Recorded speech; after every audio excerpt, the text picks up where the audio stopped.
I'm Brittany Butcher, a senior in the Regents Bachelor of Arts program at Marshall University. My article was entitled You Inc., and it was published in the Journal for Healthcare Management in the May-June 2014 issue. It is written by Kaylee Meadows and John Buckley Jr. Now, in this article, the authors take time to explain to us how important it is to develop yourself as a brand, to actually take the time and market yourselves. Now, they state that there's really not been a successful business who has become that way without a marketing plan. So why should we take the time to not develop one either? We need to make sure we take the critical steps to develop effective personal business plans. That is what they're trying to convey. Now, there are some essential tools that we need to adopt as we're trying to go through this process. And the first one is actually to develop and clearly articulate our business plan.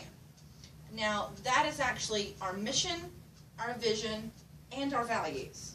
Now, those mission, vision, and values, say that 3 times quickly, is actually something that you need to look inside yourself. Where do you want to be? How do you want to, how do you want others to see you? What do you want to convey to others? Do you want to be dependable? Do you want to be personable?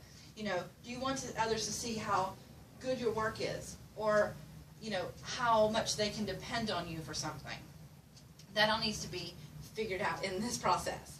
Now, you also need to take time and compare and contrast any prospective companies to your mission, your vision, and your values. Those that are most closely in line with your 3 items will actually be the best fit for you as an organization. Now, the second thing that they actually identify is to identify resources you need to complete your search. Now, what that might be is to actually reach out to family and friends. Ask them, what they know about the company, who they know in the company, what your networking that you can do to actually find out more information. Also is financial. Do you need to travel for an interview? Do you need to write a poor credit score? You need to correct that. Many companies these days will not hire someone with a poor credit rating, so keep that in mind. The third item is to actually identify challenges and obstacles and a way to overcome them. Now, I like to do this by a SWOT analysis. A SWOT analysis is actually strengths, weaknesses, opportunities, and threats. It's something they do in the military, which I learned when I worked for the Corps of Engineers. You actually sit down and in a matrix, put down what you feel is your strengths, your weaknesses, your opportunities, and your threats. Now, when you do those items, you can actually really objectively find out where you stack up with the competition. That is a key tool in finding out what you can give to a company and what you also need to learn in order to be a better You Inc. brand. Now, the next one is actually to research target organizations. Those couple of organizations that you've determined are a good fit for you, you need to sit down and research them. Take the time to do your homework. Find out about their management, their leadership structure, human resources, human relations.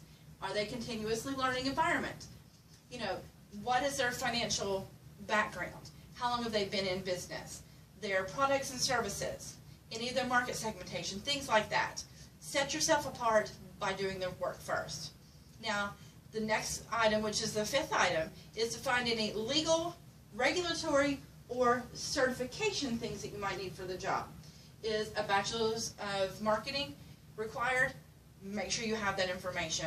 Do you need licensure, or you need some kind of certificate in another state? Do you need to get reciprocity or tests?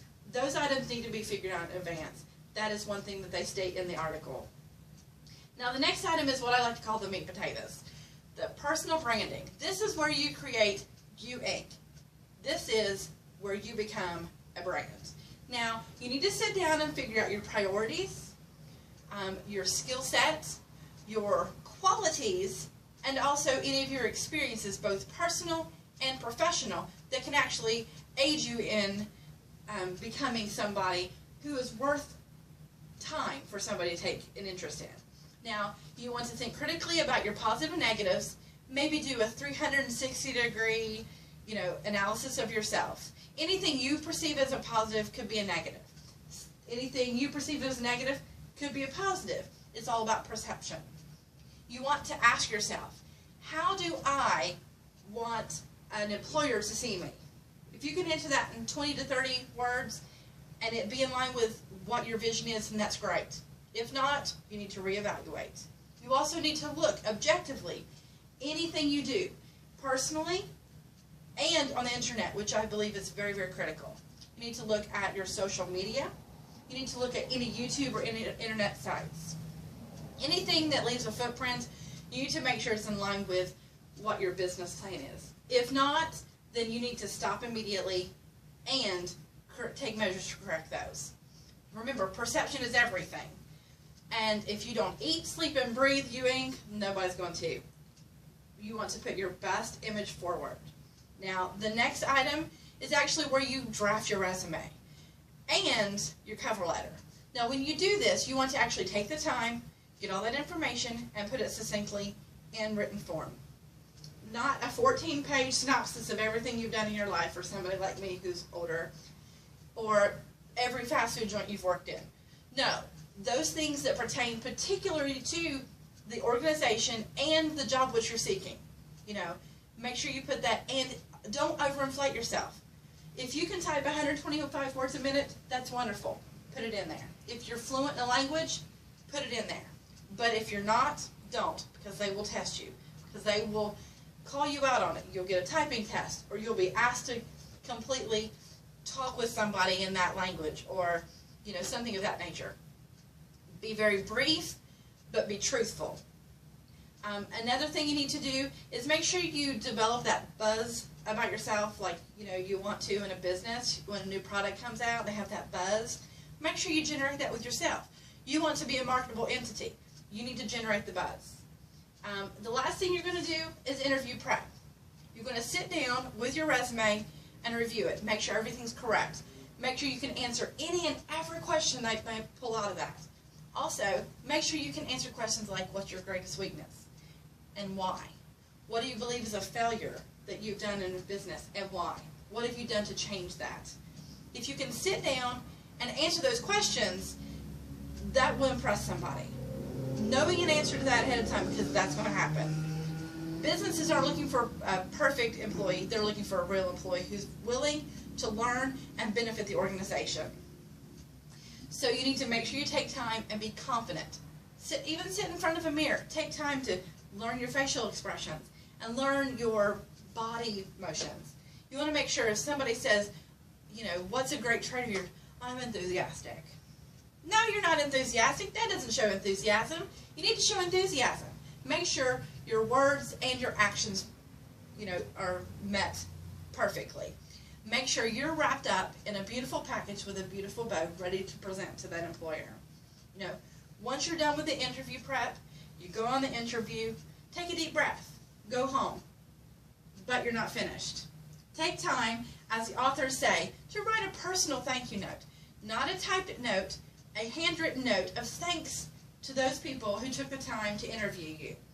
Little items like that are what will distinguish you from those other people who have interviewed.